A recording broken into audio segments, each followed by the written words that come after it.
Today I'm demonstrating the KingCamp MODENA two-person pop-up tent.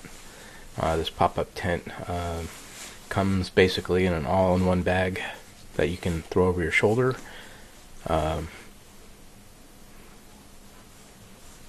not put it in a backpack, but it does only weigh 3 pounds. It's not very heavy, and it does come with some straps for not straps, but tie down strings and some stakes that kind of add to the weight a little bit. So if you don't really need the stakes and you don't need the tie down strings, then you could lighten it up a little bit. But for the most part, this would be really good for car camping. We've got instructions that are included on the inside. They're water resistant and waterproof, so they won't get all damaged and stuff if it's wet. And that's the rain fly that goes over the top of the vent over the top. The rain fly does only cover part of the tent, so basically you think of this as a single wall tent, and you will get some condensation built up in it, maybe on cooler nights and such like that. So be careful if you're going to be inside. A little bit later on I'm demonstrating how much room is on the inside, and it's not staked down, so it's not fully at the full length it can be. But I'm 5'7", and I've got headroom and foot room when I'm laying in there, and you can definitely sleep 2 people. There is only one door on the front, and you'll see that here in a second. So if there are 2 people, know that you got to kind of climb over the other person to get out. But you know who this is targeted for? Maybe for kids, maybe for the younger generation. But you know, you figure it's got plenty of room for most adults that are, you know, my height.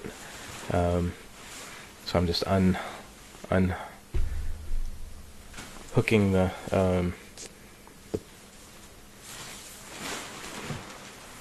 cross beams, and you see it just pops up, and that's the back with the vented window, and there's the side. Now you see how wide it is. It isn't staked down, so you can see it can go just a little bit further. And then there's the front with the door open.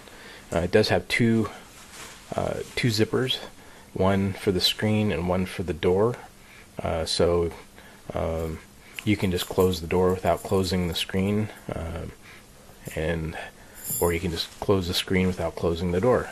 But if you do want to close the door, you need to open up the screen first. Putting on the fly right now, and basically that just covers the vent over the top. You want to make sure that it, you know, covers the mesh area over the top.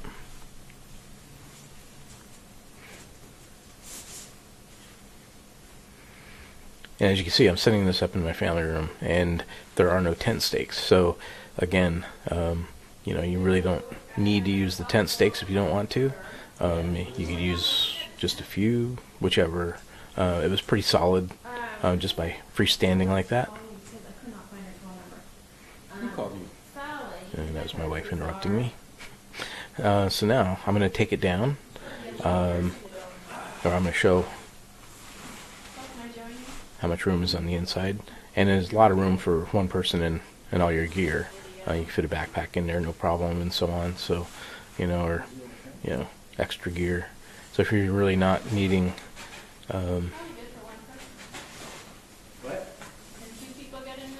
enough for well, actually, I'm sorry, 2 people can fit in here with gear too. So you can get some gear in here, and 2 people.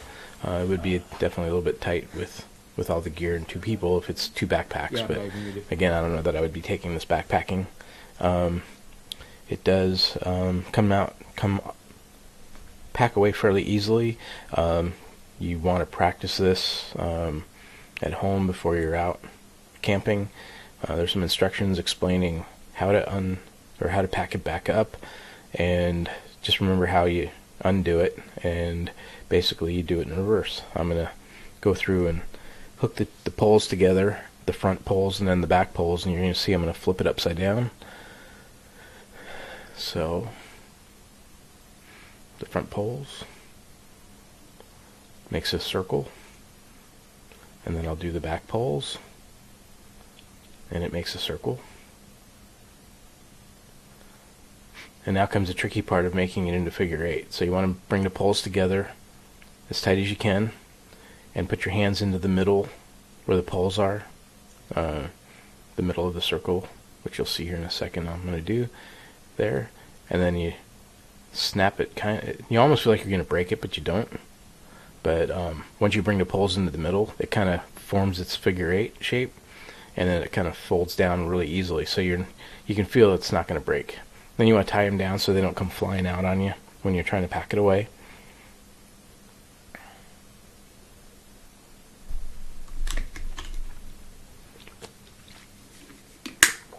And when you're packing it away, you want to make sure you get all the tent material away from the zipper. You don't want to damage the tent material, poke holes in it so that there'd be any leaks or anything like that. The tray area at the bottom of the tent is really nice, decent size height, so water build up around the bottom of the tent's not going to get in. The seams look like they were all really in decent shape.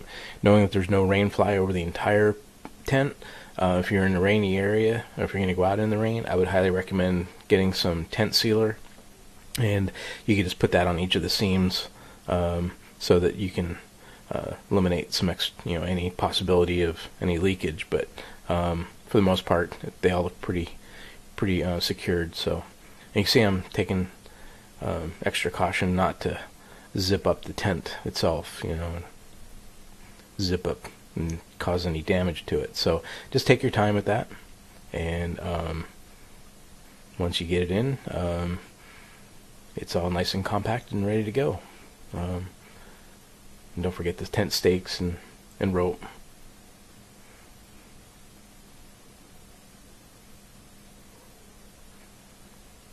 And you just stuff it in the bag, then the rain fly, and off you go. Just finish zipping up, and it's ready for the next trip. And if it's wet, I highly recommend you take it out when you get home, air it out in your garage or wherever, and make sure that it's not wet, otherwise you get some mold build up into it, and you don't want that. So anyway, that is my demonstration of the KingCamp tent. Thanks for watching.